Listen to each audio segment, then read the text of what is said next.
Olá, gerente de projetos, você que está se preparando para a certificação PMP do PMI, aqui com o professor Carlos Jacobino. Vamos trabalhar nesse vídeo, na aula de hoje, a partir do capítulo 1 do PMBOK, na verdade dando continuidade aos conceitos que estão nos capítulos iniciais do PMBOK para logo chegarmos aí às áreas de conhecimento, aos grupos de processo, todas as entradas, ferramentas e técnicas e saídas. Bom, sem mais enrolação, vamos direto para o conteúdo. Para a aula de hoje, nós vamos trabalhar com alguns conceitos que causam muita confusão dentro do PMBOK nas questões de certificação. Eu estou falando de ciclo de vida do produto, ciclo de vida do projeto, é diferente, ciclo de vida do produto é uma coisa, ciclo de vida do projeto é outra coisa. Eu estou falando de fases, eu estou falando de grupos de processo. Então tem muita confusão. Ora, deveria se falar de grupo de processo, está falando de fases, ora se devia se falar de fases que tem a ver com o ciclo de vida do produto, está se falando do ciclo de vida do projeto. Bom, lá é muita confusão mesmo. Então vamos, com a aula de hoje, procurar deixar um pouquinho mais claro o que é uma coisa, o que é outra coisa, para facilitar aí na hora de você escolher a sua questão na prova, na hora de você fazer o simulado, aumentar o seu nível de assertividade, ok? Então vamos lá. Primeira coisa que nós vamos falar é sobre o ciclo de vida do projeto. Todo projeto tem um ciclo de vida. O que isso significa, Carlos? O que é um ciclo de vida? Pensa em você. O que é um ciclo de vida? O ciclo de vida ele vem desde a concepção ao nascimento, de uma pessoa. Vamos lá dar esse exemplo de forma didática. Um projeto não é uma pessoa, mas qualquer ciclo de vida segue mais ou menos a mesma linha. Então você tem uma concepção daquilo, aí depois tem um nascimento, efetivamente. Após o nascimento, tem um crescimento, um ápice, e depois tem um declínio até que tem um fechamento, um encerramento. No caso do ciclo de vida nosso, como ser humano, é a morte, o falecimento. Bom, um projeto, ele tem mais ou menos essa mesma lógica. Você precisa que o projeto seja concebido, o projeto precisa nascer, o projeto precisa crescer, ele precisa avançar, ele precisa chegar a um ápice, ele precisa entregar um produto, um deliverable, um entregável. Nos vídeos anteriores nós já falamos sobre isso, o que faz de um projeto, quais são as características, são 3, não vou repetir aqui, dá uma olhadinha no vídeo lá atrás, você vai ver, mas ele precisa ter um entregável e ele precisa ter um encerramento. E uma vez que ele entregou aquele deliverable, aquele produto, serviço ou resultado, o projeto passa, o produto originário do projeto, ele passa para uma operação. Pois bem, vamos com isto posto, esse conceito explicado, vamos para, então, a diferenciação de ciclo de vida do projeto e de ciclo de vida do produto. O ciclo de vida do projeto é uma série de fases sequenciais, ou seja, em sequência, uma detrás da outra. Elas podem ser iterativas ou não, e essa iterativa não é interativa, não é de interagir entre duas pessoas, é de iteração, de ciclo, um ciclo em que vão acontecendo várias e várias etapas, fases, e o projeto vai crescendo de forma incremental, Iterativas ou sobrepostas, ou seja, sobrepostas são fases que acontecem em paralelo, Às vezes um projeto está acontecendo várias coisas em paralelo e no final as coisas se encontram, Bom, existem 2 tipos de ciclo de vida do projeto, os ciclos de vida preditivos, e o ciclo de vida adaptativos, Qual a diferença de preditivo para adaptativo, Carlos Jacobino? Bom, preditivo é o seguinte, o nome predição, ele tem a ver com previsão, com previsibilidade. Por exemplo, uma casa é do conhecimento comum,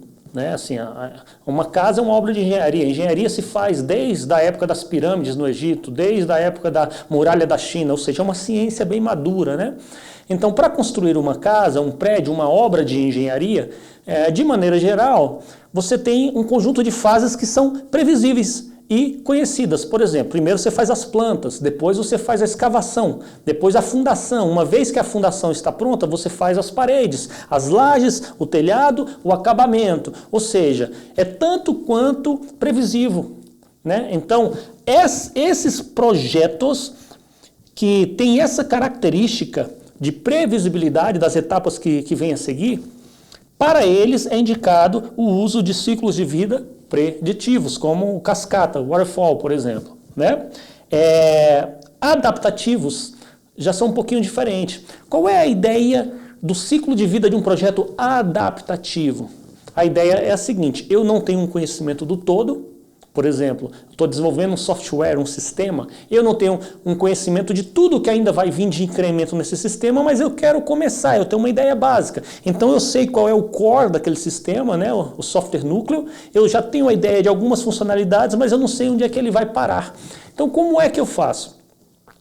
Começo a desenvolver o sistema e à medida que eu vou avançando e vou conhecendo os requisitos do sistema, nós vamos fazendo novos ciclos de planejamento e amadurecimento do planejamento do projeto. Então, esses são os ciclos de vida de projetos adaptativos. São muito utilizados hoje em dia nas metodologias ágeis, né? Como por exemplo XP, como por exemplo Scrum, né? Scrum, metodologia de gerenciamento de projetos para desenvolvimento de software com essa vertente ágil, né? Vamos avançar um pouquinho aqui no conteúdo. O ciclo de vida do produto consiste em fases do produto, geralmente sequenciais e não sobrepostas, determinadas pela necessidade de produção e controle da organização. Geralmente, o ciclo de vida de um projeto está contido em um ou mais ciclos de vida do produto. E aqui vem uma coisinha que cabe uma explicação aqui à parte. Isso é muito confuso. Portanto, eu vou aqui olhar nos seus olhos para te explicar. Preste atenção. Preste atenção. Se você estiver disperso, dá uma pausa aí no vídeo, dá uma relaxada, molha o rosto, porque é importantíssimo você entender o que eu vou explicar agora. Bom, muito bem. O ciclo de vida do projeto é para construir a casa. Já que a gente pegou esse exemplo didático, vamos fazer uma casa. Então, o ciclo de vida do projeto é para construir a casa. Mas, vocês concordam comigo, ou você concorda comigo, que uma vez que a casa foi feita e aconteceu o projeto de construção dessa casa, aconteceu esse projeto de construção dessa casa, ela foi entregue para o morador. E o morador pode decidir, por exemplo, reformar, fazer um novo projeto nesse mesmo produto do projeto anterior? Ou seja, ok, eu fiz a casa tinha 3 quartos, aí agora eu tive mais um filho, decidi, vou fazer um quarto, um quarto, né? Parecendo trava-língua, vou fazer mais um quarto, ok? Então eu vou novamente planejar, ver a planta onde eu vou encaixar esse quarto, ok. Devolvi a casa ali para o inquilino, para o morador. Aí o morador de repente, mas eu gostaria tanto de ter uma churrasqueira e uma piscina, vou fazer uma reforma. Então, de repente, eu preciso conceber, iniciar, planejar, executar, monitorar e controlar e encerrar mais um projeto sobre aquele mesmo produto. Então, o que o conteúdo do slide está dizendo é o seguinte, que para um ciclo de vida do produto, ou seja, você constrói uma casa para essa casa durar 50 anos, 60 anos, 100 anos. Tem casas na Europa, por exemplo, que já duram há 300 anos, ou seja, quantas famílias já moraram nessa casa? Gerações e gerações, né?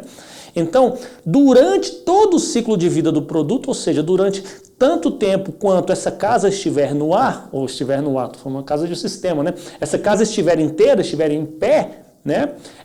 Você pode fazer vários ciclos de vida de projetos, vários projetos. O projeto inicial que construiu a casa, um projeto que aumentou a casa, um projeto que fez a área de lazer da casa, um projeto que fez uma reforma, uma restauração e assim por diante. Então, dentro do ciclo de vida do produto, eu posso ter inúmeros ciclos de vida do projeto. Então, só para você entender, numa estrutura aí de conjuntos na matemática, né? Você pode dizer que está contido dentro do ciclo de vida do produto, né, maior, está contido um ou N ciclos de vida do projeto, ok? Então, vou fechar aqui esse parêntese e vamos voltar aqui para o material. Bom, passando aqui o slide. O ciclo de vida do desenvolvimento são fases associadas ao desenvolvimento do produto, serviço ou resultado, ou seja, aquilo que é necessário para entregar, né, para o deliverable, para o entregável, que pode ser um produto, serviço ou resultado. De onde vem o termo produto, serviço ou resultado, Carlos Jacobino? Olha, Se você está aqui nesse vídeo e não sabe, é porque você pulou algum vídeo para trás. Então volte, faça a sequência correta e veja lá qual é o conceito de projeto. 3 características, né? Todo projeto é único, todo projeto tem um deliverable entregável, né? Todo projeto é temporário, finito no tempo, início, meio e fim bem definido. Então, para desenvolvermos um projeto, você tem fases do ciclo de vida diferentes para cada indústria. Por exemplo, no desenvolvimento do software, a gente tem, por exemplo, o RUP, Rational Unified Process, ou Processo Unificado da Rational, né? O que é o Rational Unified Process? É um ciclo de vida para desenvolvimento de software de maneira estruturada, organizada. Específico dessa indústria. Se você está, por exemplo, na indústria farmacêutica, para produzir um novo medicamento, deve ter lá suas fases corretas para serem utilizadas para o desenvolvimento de um novo medicamento. Quando a gente está, por exemplo, na área acadêmica, que nós estamos num projeto para concluir uma pesquisa, você tem as fases próprias da área acadêmica. Na área de engenharia, você tem as etapas próprias da área de engenharia. Tá ok? Então, cada indústria tem um ciclo de vida do produto diferente do ciclo de vida do processo, do projeto, não do processo, tá? Bom, quando nós falamos do ciclo de vida do projeto, a gente falou que ele poderia ser preditivo e adaptativo. Aqui nós temos, no projeto, né? No produto, nós temos interativos, incrementais e híbridos. Inclusive, nós vamos ter um slide, que eu vou passar rápido daqui a pouco, com a explicação um pouquinho mais detalhada com um texto, que eu não vou perder tempo fazendo leitura. Depois você dá um pause no vídeo, é o próximo slide, e você lê com calma, faz as suas anotações. Eu vou explicar para você de forma objetiva, nós temos muito para andar, tá? Bom, preditivos, né? Cascata, é o mesmo caso do ciclo de vida do projeto, ou seja, quais são as etapas previsíveis para construir esse produto. No caso, por exemplo, do software, as etapas previsíveis para cada uma das fases. Concepção, elaboração, construção e transição, das 4 fases lá do RUP. Adaptativos, a mesma coisa, né? O Scrum, por exemplo, é um método adaptativo, no qual a gente pode, e o Agile do PMI também, né? Que tem um padrão Agile agora do PMI, são padrões nos quais a gente traz para dentro do projeto a possibilidade de incorporar novas funcionalidades, novos requisitos, incrementar o escopo do projeto de forma adaptativa. Mudou a realidade no qual aquele projeto está inserido, então a gente adapta o projeto, né? Iterativos e incrementais. Isso não é novidade, desde o PMBOK 2000 nós já tínhamos lá, por exemplo, um conceito de planejamento em ondas sucessivas, né? O planejamento em ondas sucessivas é quando nos primeiros pacotes da EAP, eu tenho condição de decompô-los até um nível de pacote de trabalho, e nas próximas fases da EAP, nos próximos pacotes de trabalho da EAP, eu ainda não tenho detalhes, então eu só vou fazer uma nova iteração e incrementar o meu escopo à medida que eu vou avançando na linha do tempo do projeto. E o termo híbridos, ele é utilizado para um ciclo de vida que envolve um pouco de ágil com gestão de projetos estruturada convencional. Inclusive, hoje em dia já se usa PMBOK com Scrum, por exemplo. São modelos híbridos, já tem várias formas de você utilizar os modelos de ciclo de vida do produto de forma híbrida, utilizando métodos preditivos, mas ao mesmo tempo incorporando, por exemplo, dentro das atividades, das subatividades daquela fase, gerenciamento de projeto, por exemplo, adaptativo ágil ou interativo e incremental, tá bom? Vamos avançar com o nosso material aqui. Esse slide é o slide que eu falei para vocês, que eu não vou ficar aqui lendo, vocês estão vendo, tem muita informação, então você dá um pause no vídeo, pode ler com calma, estudar, anotar, para cada um dos métodos aqui tem as suas características principais, e vamos embora, porque aí a gente ganha tempo, né? Para você e para mim aqui também. Bom, última coisa que nós não podemos confundir para a aula de hoje, última coisa para esse vídeo, depois a gente vai avançar, é o seguinte: não confunda fases com grupos de processo. Não confunda. As fases do gerenciamento de projeto, elas têm a ver com o ciclo de vida do produto. E os grupos de processos, eles têm a ver com o ciclo de vida do projeto. Então, para ficar bem claro para você, o que são as fases do projeto? Por exemplo, fases num projeto de engenharia, plantas, fundação, baldrame, alvenaria, laje, telhado, são todas as fases, os entregáveis para construir. Grupos de processo, ou etapas dos grupos de processos no ciclo de vida do projeto. Iniciação, planejamento, execução, monitoramento e controle e encerramento. E olha só, para uma única etapa do ciclo de vida do produto, por exemplo, para a etapa de fundação, eu posso rodar os 5 grupos de processo do gerenciamento do projeto. Vocês concordam comigo? Porque veja bem, eu posso iniciar, conceber a fundação, eu posso planejar, executar a fundação, fazer de fato, monitorar e controlar enquanto eu estou preenchendo, fazendo a fundação daquele prédio, encerrar, ou seja, fazer o encerramento. Então eu rodo 5 grupos de processo, ou seja, eu rodo todos os grupos de processo do gerenciamento do projeto em uma única fase do ciclo de vida do produto. Isso é possível. Tá? Então o ciclo de vida do produto ele é maior do que o ciclo de vida do projeto. Então não confundam fases que estão relacionadas ao ciclo de vida do produto com grupos de processo que estão relacionados ao ciclo de vida do projeto, ok? Com essa explicação a gente encerra esse vídeo. Até o próximo aí. Grande abraço do professor Carlos Jacobino.